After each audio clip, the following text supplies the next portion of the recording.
Greetings. I think we should give Brad a big hand. He started something here, all right? Thank you.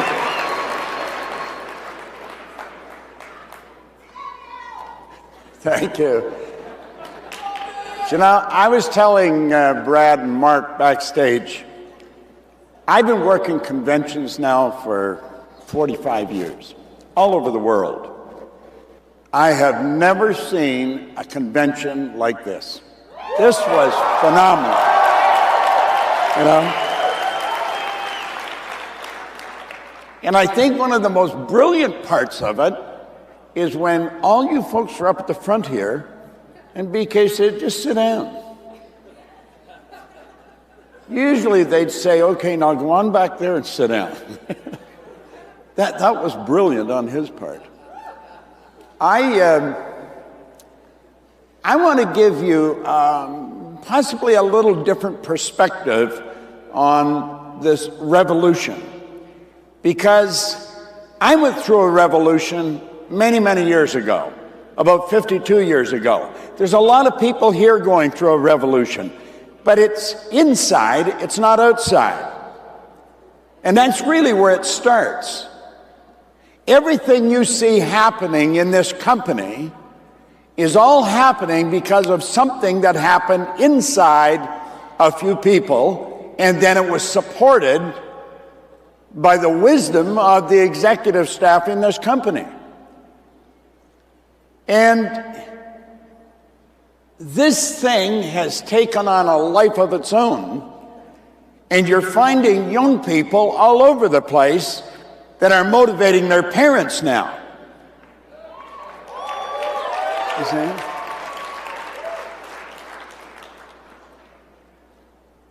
The revolution that has to take place is inside ourselves.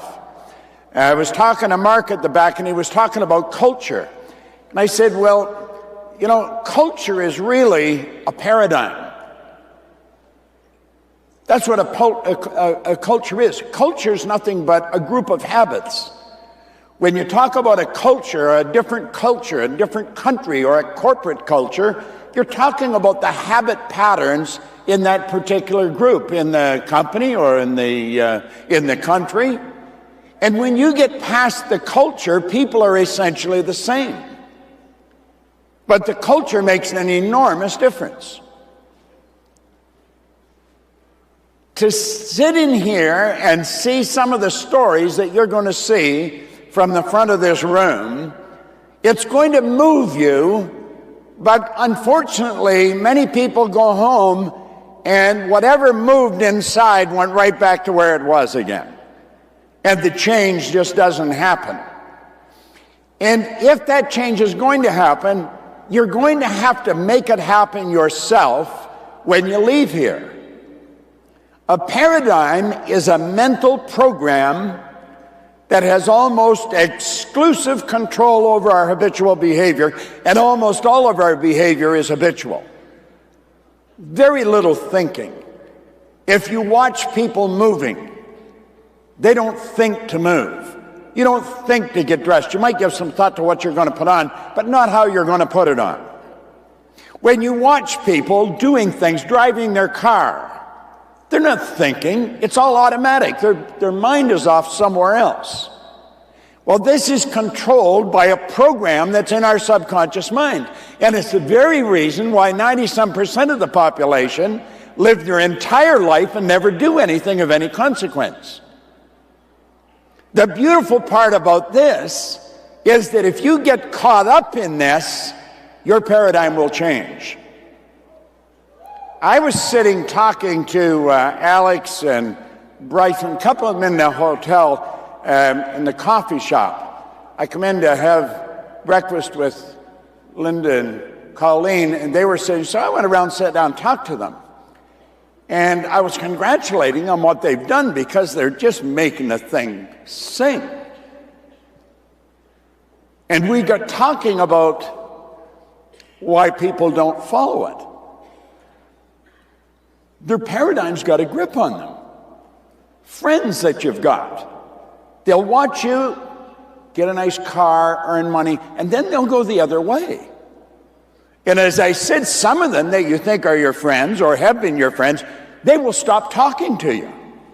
And I think it was Bryce said it's already happened. You see, I went through a similar thing when I was 26, only I did it alone. I got into the book, into Think and Grow Rich, and everything in my life changed overnight. No formal education, no business experience, a horrendous work record, but all of a sudden I'm earning tens of thousands of dollars, took over $1 million, and I had no idea what I was doing. But people that I thought were my friends, a lot of them stopped talking to me. And I was telling Alex now, I said, they will resent you, some people, because you're so successful. And you must not let those people bother you. They're not ready. But there's all kinds of people that are ready. And being a great example is so important. Do you know, Joel Barker wrote the book Paradigm back around 1990. And it's an incredible book. But he said to be able to shape your future, you have to be willing and able to change your paradigm. In other words, you've got to be willing and able to get in on this revolution. You've got to get it inside. Not outside, inside. And if you don't, it's not going to happen. We see stories of people that have come from the back. I was talking to one person who wasn't even here last year, but he's in the black chair. He was over, I'm not sure who it was, but he's moving pretty fast. But you've got to be willing, and then you have to be able. You've got to be willing to do the work. You know, when you see these young people, men and women going to ambassador and star ambassador in nothing, flat, they're just going like rockets. They're working. They're not just sitting letting it happen. They're out there talking to people. And they're making group presentations. When you make up your mind you're going to change your paradigm, every day is another opportunity to change your life. And it can just keep getting better and better and better. I think it was Alex asked me something about Think and Grow Rich. I said, I read it every day. I shave every day. I get dressed. I have a shower every day. These are habits. I don't have to think, should I shave? Should I shower? Should I get dressed? You automatically do it. Well, it's a habit to read this book. And you think of what's in it. I just opened this. It opened in persistence. Napoleon Hill studied the lives of 500 people.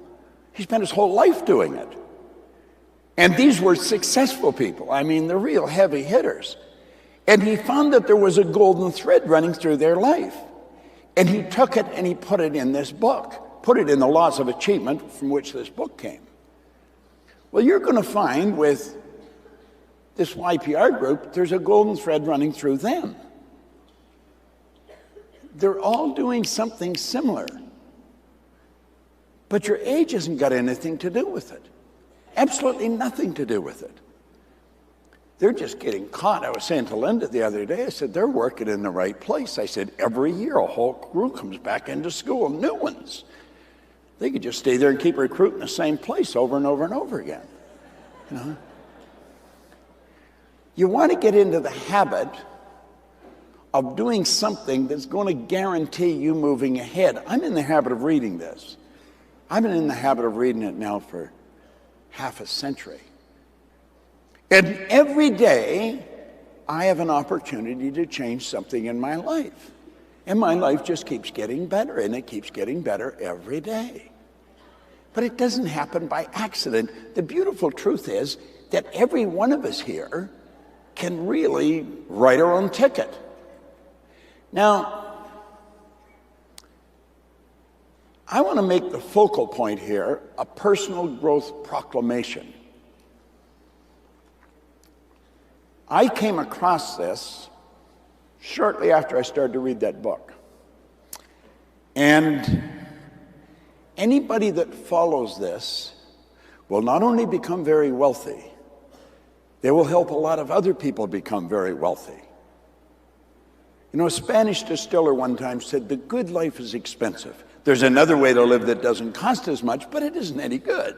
Well, we can do so much good with money. My company supports schools in Africa. The president and CEO of our company is going to Africa this year to help them build it. Okay? And we tithe 10% of everything our company brings in, and we're building schools. We've got a lot of schools over there. We're doing it with Cynthia Kersey from the Unstoppable Foundation. Well, that makes a big difference. Here's kids going to school that wouldn't go to school. They get nourishing food, they get medical care, you know, just beautiful things because there's some money. Well, you get caught up in what I'm going to share with you here, and I guarantee you, your life will just keep getting better and better and better. Now, I'm speaking from experience. I've probably been in this business longer than anybody alive now. I think Rowan came in about the same time as me, Jim Rowan. Ziegler came in just about the same time. One of them might have been ahead of me a little bit, but they're both gone, and I'm not going with them. So, you know, I fully intend to keep working with the concept that I'm going to share with you. Now, when I started to lean on this book, what I was really getting into is some of the best information anybody will ever put in their hand. It's that good. And if you don't own it, get it. And this book has a great story behind it. This is the man, Andrew Carnegie, who was the wealthiest man in the world back in 1908. And he had a philosophy that's there on the screen. Any idea that is held in the mind, BK was talking about this on the stage. He worded it a little different, but he said the same thing. Any idea that's held in the mind, that's emphasized, that's either feared or revered, will begin at once to clothe itself in the most convenient and appropriate form available. In other words, if you build the image that you will be pinnacle, you will be pinnacle. Okay? Now, listen, this isn't a philosophy of BK's. This isn't a philosophy of Tom or Ruth or Bob or anybody. This is an absolute law of the universe. The law is God's modus operandi. It's how everything works. It gets dark at night. The night never follows the night. Winter never follows winter. We're finding there's laws that govern our life. And he said, any idea that's held in the mind, that's emphasized, it's either feared or revered. It's like the great sufferer in the Bible. Job says, lo, the thing I fear has come to visit upon me. That's what he's saying here. So if you're worried, if you're thinking you may not make it, then you won't make it. But if you make up your mind you're going to make it, and it's like BK said, the only way is if you quit. Just make up your mind you won't quit. I made up my mind I wouldn't quit 52 years ago when I first started to study this. Now, there's quite a story to this. Carnegie thought it was a shame that people like himself were going to their grave with all this knowledge that he had in him. No one in the history of the world to that time had ever written the laws of achievement. Now, there was a young reporter,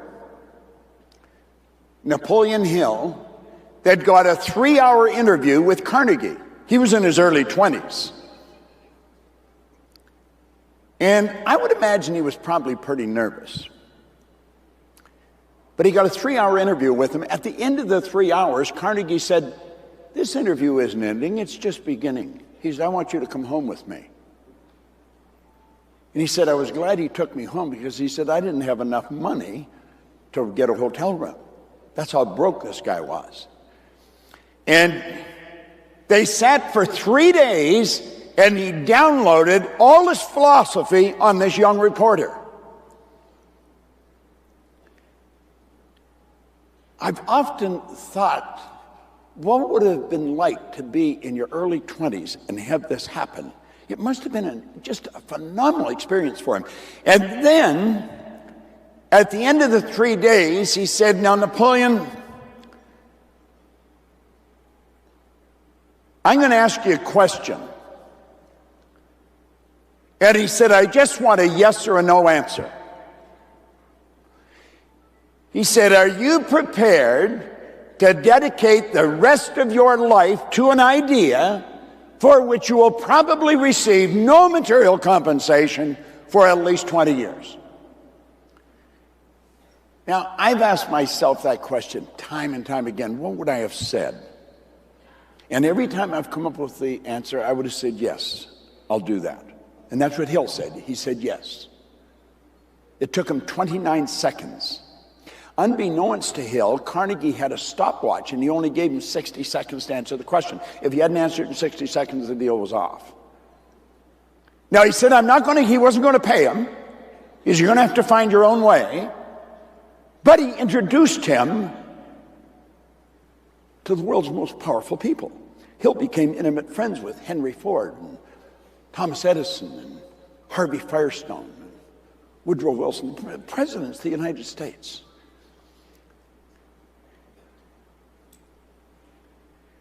Now, he said, there's Hill at the time, and there's Carnegie at that time. This is around 1908. And he said, now, Napoleon, he said, you're going to run into some rough times. And as you start out in this business, you'll run into some rough times. And he said, everything in you is going to want to quit. He says, because that's what weak people do. But he said, I don't think you're weak. Now, he said, Hill was taking notes. He said, I'm going to give you something, and this is the personal growth proclamation that he gave him. He said, I'm going to give you a statement, and I want you to write it out. I want you to underline every word. And he said, this is you talking, Napoleon. You are talking, and this is what you're saying. A proclamation is a public or official announcement dealing with a matter of great importance. And this was dealing with a matter of great importance. And this is what Carnegie asked him to write out. Andrew Carnegie, I'm not only going to equal your achievements in life, I'm going to challenge you at the post and pass you at the grandstand. Now, here's a young guy in his early 20s, and he's writing this, and he threw his pencil on the floor, and he said, now, you know darn well I'm not going to be able to do that.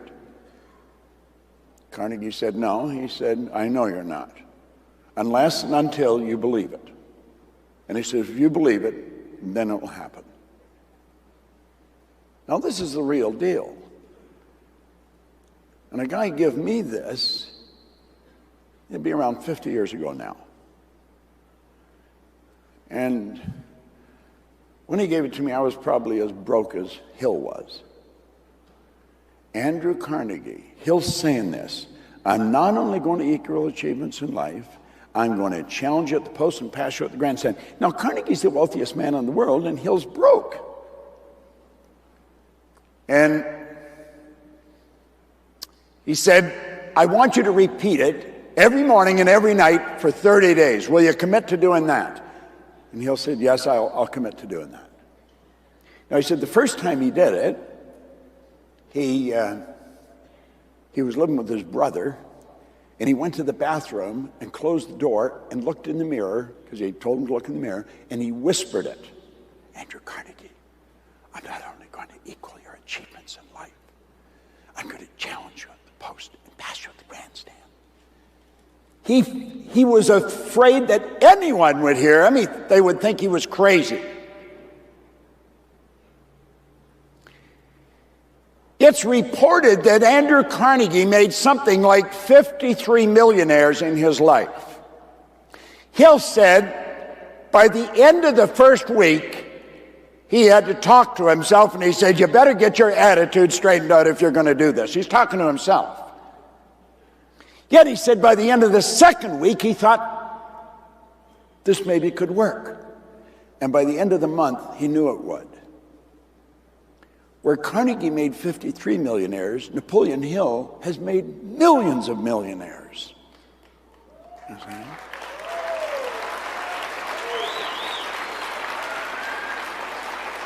This is a very powerful statement. And Carnegie was not teaching him to compete with him. He was using him as a mark.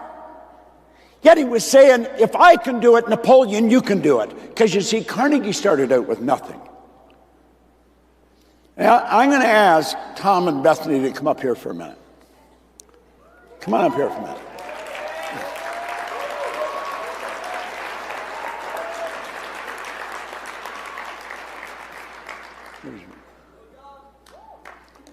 Okay.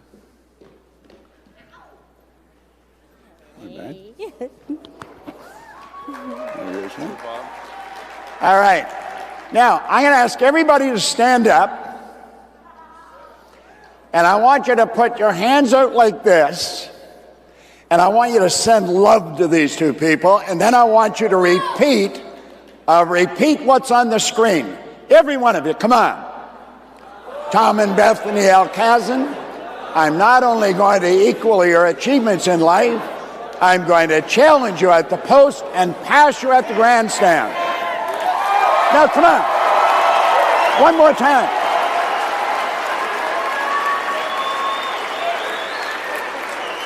Say it one more time. Come on. One more time. Tom and Bethany, I'm not only going to equal your achievements in life, I'm going to challenge you at the post and pass you at the grandstand. There you go, babe. I love it. Thanks, Bob. I said go for it. Yeah.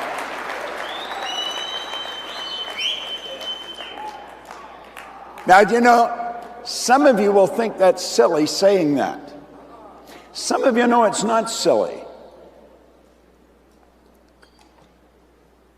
I began saying that a long time ago, only I used Earl Nightingale as my mark. Earl Nightingale was the most listened to man in the history of the broadcasting industry when I went to work with him. I used to say if God had a voice, Earl had great pipes. And I spent 5 years with him. And I used to say, Earl Nightingale, I'm not only going to equal your achievements in life, I'm going to challenge you at the post and pass you at the grandstand. Well, do you know, when The Secret went out, it's reported it hit about 380 million people. I just recently come back from Shanghai. We had 2,000 people there just going crazy in a seminar. I would go all over the world. And this just keeps happening because I bought into that. You see? And you never know what's going to happen in your career. You just never know. Do you know, for 40 years, a little over 40 years probably, I was putting on seminars, meetings with anywhere from 50 to 500, 5,000 people. Always looking for exposure to expand what we were doing. One night on Larry King, I was exposed to more people than I had been in 40 years. And I got that a couple of times. I got Ellen, Nightline. You have no idea the breaks that are waiting around the corner for you. If you lock into it and make up your mind, you're not going to give it up. The most powerful recruiting tool on earth is the human soul on fire. Okay? That's what you've got going here. That's exactly what you've got going here. BK talked about the social media. Get a grip on it. Yet if you don't look after it, hire somebody, get them to do it for you.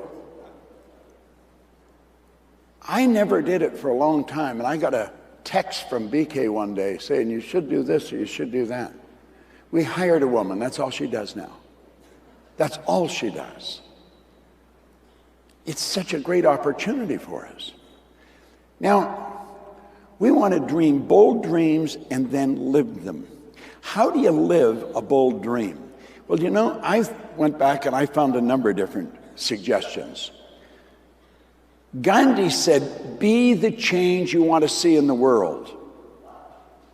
Goethe said something similar. He said, before you can do something, you first must be something. Yet, in other words, you don't see pinnacle or ambassador or something off in a distance. See it in your mind. Accept the idea and hold the idea. Get emotionally involved in the idea. Walk like the ambassador. Talk like the ambassador. Work like the ambassador. It's not something you're going to do in the future. No?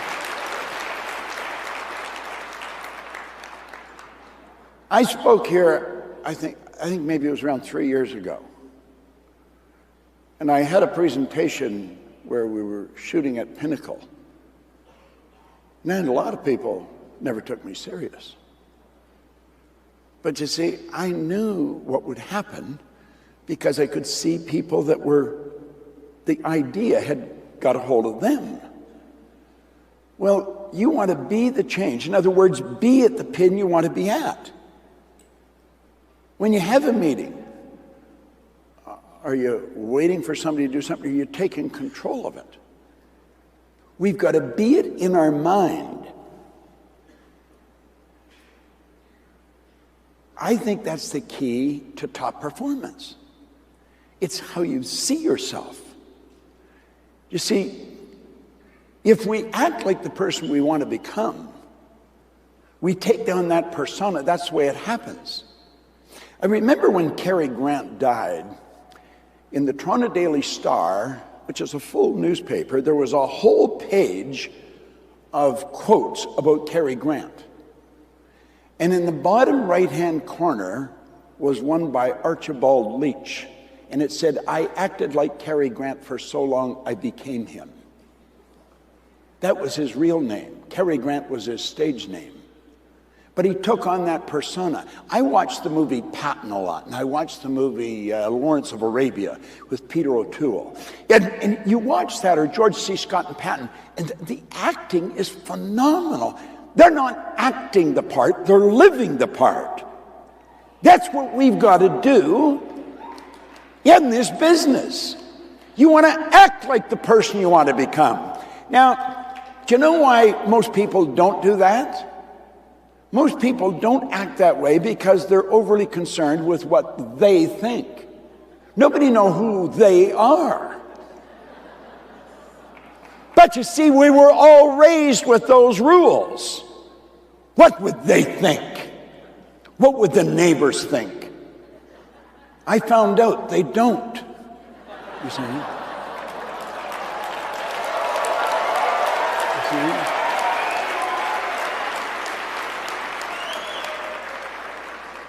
You start acting like you're earning tens of thousands of dollars a week.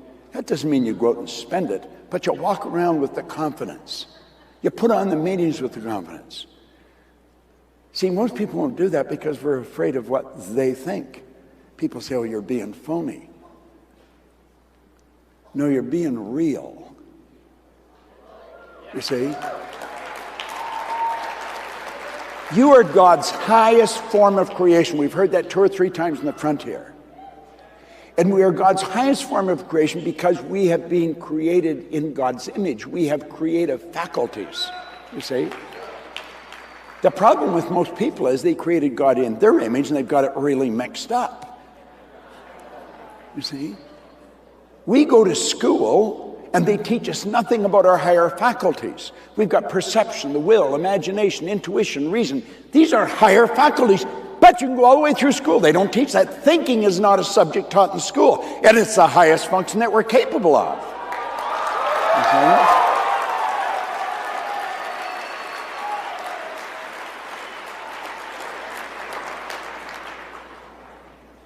What they think doesn't matter. Don't worry about what they think. You see? what you think is everything. It determines your results. There is ample evidence here this week of people that came here a year ago,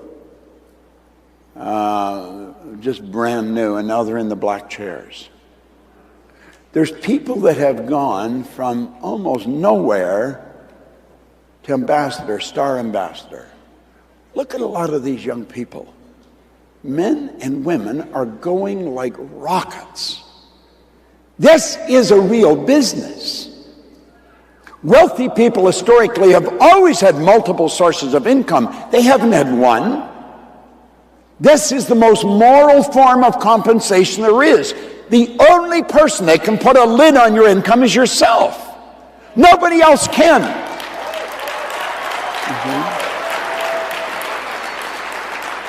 You want to surround yourself with dreamers and doers and believers and thinkers, but most of all, you want to surround yourself with those who see greatness within you even when you don't see it in yourself.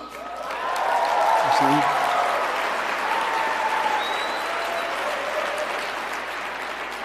Ray Stanford is the man that gave me this book. Ray Stanford was an ordinary guy. Probably none of you knew him. He's gone now, but he has to be the best friend I would ever have. Ray Stanford believed in me when I had absolutely no belief in myself. I was unhappy, I was sick, and I was broke. And he says, that's because you're living from your head. He said, living from your head, you're living in the past. You got to start living from your heart. That's in the future. You see? Yet everything that's happened up to this point really doesn't make any difference. He said, Bob, make me a promise. Promise that you'll do exactly what I tell you until you find out I'm lying or I don't know what I'm talking about.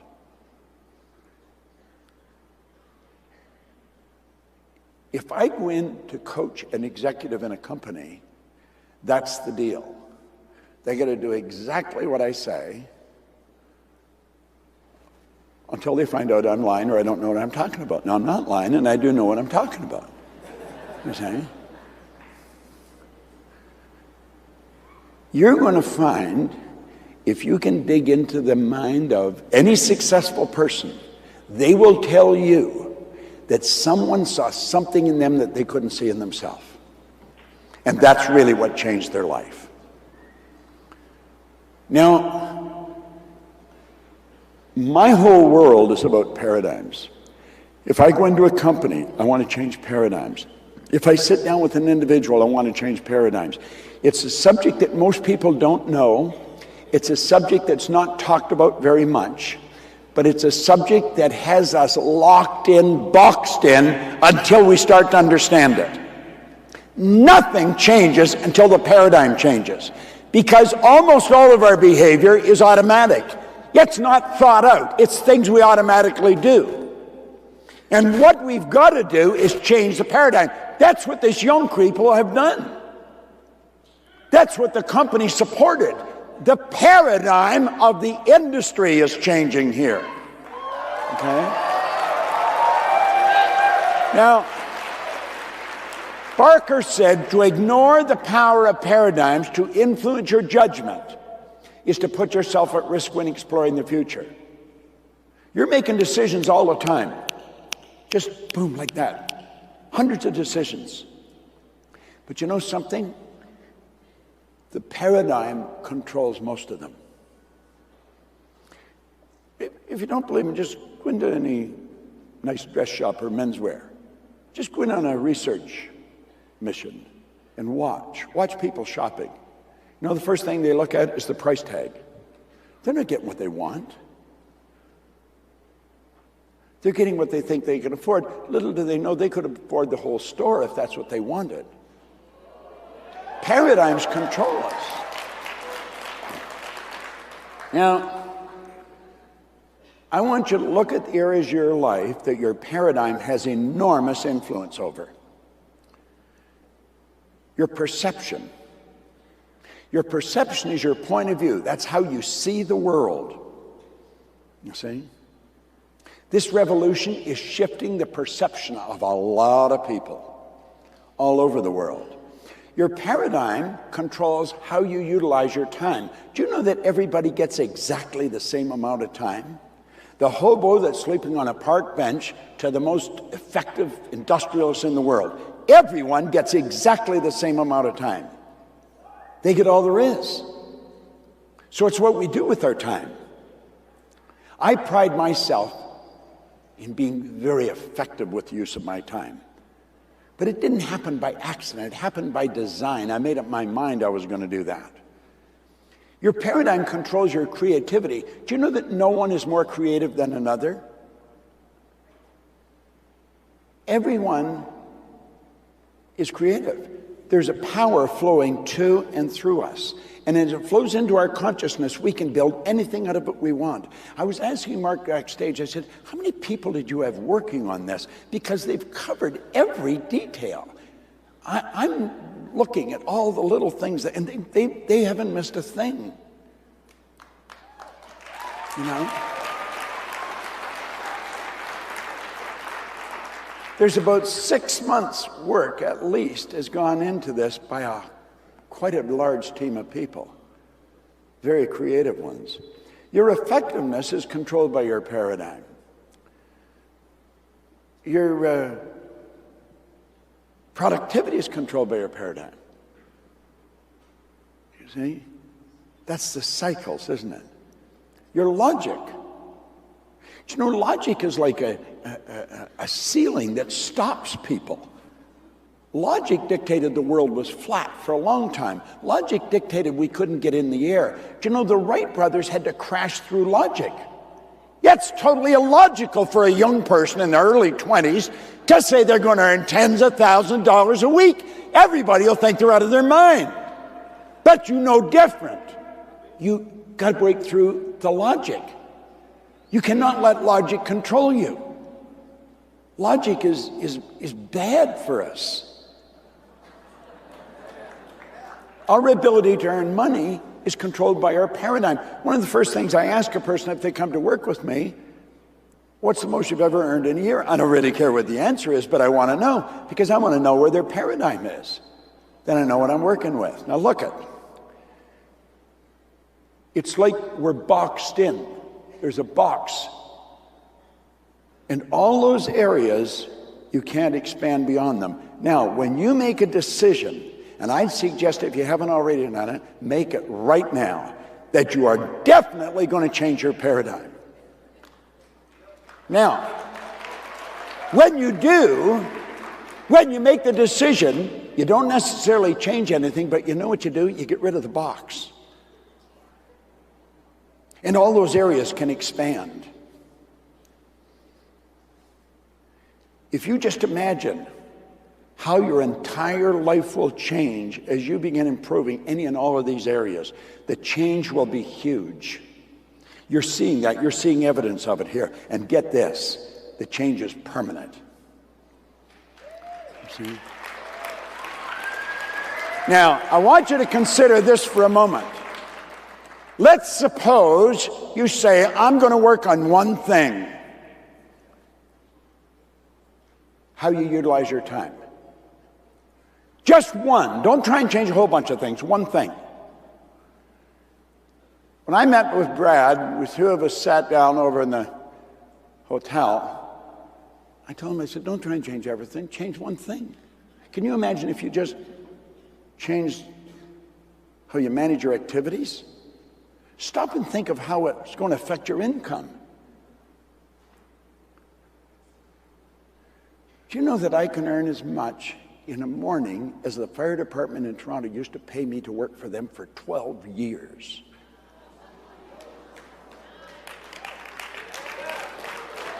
What happened? Yet said I gained an understanding and I started to change things. It's such a beautiful concept. Just mastering the management of your activities could turn your annual income into a monthly income. I recently was over on a tour well, it wasn't that recent, it's about 3 months now. I went into Israel, then I went to Cyprus, then to Dubai, then to Melbourne, and then around to Auckland, and then back to LA and back to Toronto. And everywhere I went, I was on a real busy schedule. There was people, could I just get a few minutes? Could I just ask you a few questions? I didn't have time to answer questions. I had to catch a plane. If I could just get an hour with you. And it was bothering me because I'm sorry, and I'd have to leave. And all the way, it was a lot of time in the air, and I'm thinking, how could I help them? And flying from LA back to Toronto, I thought I should be able to spend time with these people. Well, I figured out a way. I thought, I'm going to start streaming. Now, let me share something with you. I spend an hour a week with people all over the world. Within 2 days of starting this, we had hundreds of people in 35 countries. It's about 6 weeks later, now we're in 70 countries. And the whole thing is designed to change paradigms. Now, we sell that. But I'm not going to sell you anything. I'm going to give it to you. Now, wait a minute, there's no catch to this. I had our company put up a site, streamingwithbob.com. That will be up until about 10 o'clock Saturday morning, and then I've ordered it to come down. You can register. You get 6 months free. Costs you nothing. Every week, okay? Now, when I was talking to them at the office, I said, listen, I said, when they go on and register, I want you to set up the common denominator of success. It's a phenomenal speech that was given way back in the 30s by Albert E. N. Gray. He was the secretary to the Prudential of America. The common denominator of success is informing the habit of doing things that failures don't like to do. Now think of what that means. It's informing the habit. That's something you do automatic. You don't even think, you automatically do it. Form the habit of doing things failures don't like to do. So those of you who register, a letter will come up telling you that you're registered, and there's a link, and you hit it, and that'll download, the common denominator will download onto your computer. You have until Saturday morning to register. It's at streamingwithbob.com, and then we're taking it down.